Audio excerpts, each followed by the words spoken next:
thing Taylor Swift did, or actually numerous things that Taylor Swift did, is for starters, pre-orders for physical copies of the albums, not just CDs, but vinyls as well. And so, give you the breakdown, there was 4 standard CD editions, each with a different cover, both clean and explicit. 4 vinyl editions, each with a different cover and colored vinyl, as well as a cassette tape.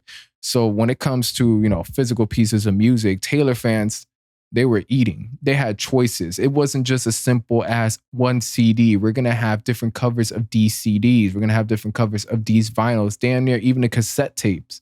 Now, this doesn't mean everybody got to buy every copy, but I wouldn't be surprised if there's some Taylor Swift fans out there that damn near, all right, I'm going to buy not just one CD, but all these CDs, or maybe even all these vinyls. But just having that extra, putting that extra effort into your own music. Let me take a step back. Putting that extra effort to have your fans being fed with wide choices for the music, what to cop, what they want on their walls. That's something that I really appreciate from artists. That's why when it comes to, I know for me, some of the music I buy, one thing that I'm really physical music. One thing that I'm really key on is the presentation, the choices I have as far as what do I want on my wall? What do I want, whenever I'm carrying around, whether it's a CD or the vinyl. And yeah, I almost lost y'all there. So to continue on from there, that's insane.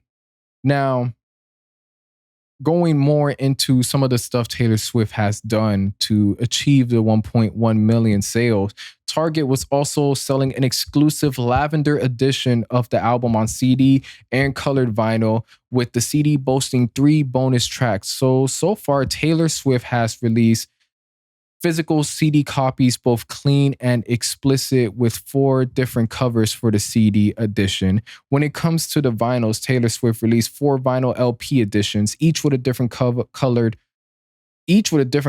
and colored vinyl and a cassette tape. She had a Target exclusive lavender edition version of Midnight that had 3 bonus tracks in there. So another incentive to buy the Target version, and also a Target deal. People that shop at Target be like, whoa, if they're a Taylor Swift fan, they going into the store and saying, hey, I haven't seen this version of Midnight. I haven't seen this version of Midnight. Oh, 3 bonus songs. So, there's really multiple avenues for Taylor Swift fans to eat and to buy the album. Plenty of incentives, something that artists, y'all could take note of. In addition, the weeks leading up to the release, Taylor Swift's web store sold pre-orders of signed copies of the 4 standard CD albums and the 4 standard vinyls. Midnight was also available in a deluxe box set with a CD edition of the album, a Swift branded t-shirt exclusive for Capital One card holders. 3 hours after Midnight drop, 3 hours after Taylor Swift dropped her album, she issued a deluxe edition of the album with 7 bonus songs, 20 tracks in total for Midnight, to streaming services and digital retailers, with the latter including a digital liner notes booklet. Immense, a lot to package here. So I broke down some of the physical aspects with the CDs, the vinyls, and then various physical copies, whether we're talking about Target.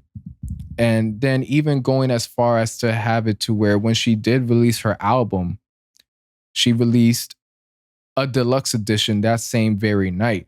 Now, I almost want to believe. Now, and this isn't coming from a point where I'm sort of taking Taylor Swift down for this, but I'm pretty sure the album was originally 20 songs and Taylor Swift just decided, this is coming from someone who really hasn't listened to the album. I'm just thinking 7 tracks just to throw a bonus. Now, I felt like she made the album and said, you know what? I'm going to just release this batch of songs first and I'm going to release the rest of the album and call it a deluxe. I guess you could say my little conspiracy, but that's incredibly smart. We've seen hip hop artists do it in the past to secure higher sales. Most notably, Nav. I don't remember the name of his album, but within the same week, he released a deluxe edition, which was a whole nother album. And that's how he was able to secure the number 1 spot with over 100K first week, I believe. My memory serves me right. all these years of looking at first week numbers and stuff. So this was a bit messy, but this was the breakdown how Taylor Swift was able to sell 1.5 million first weeks in 2022 in the streaming era.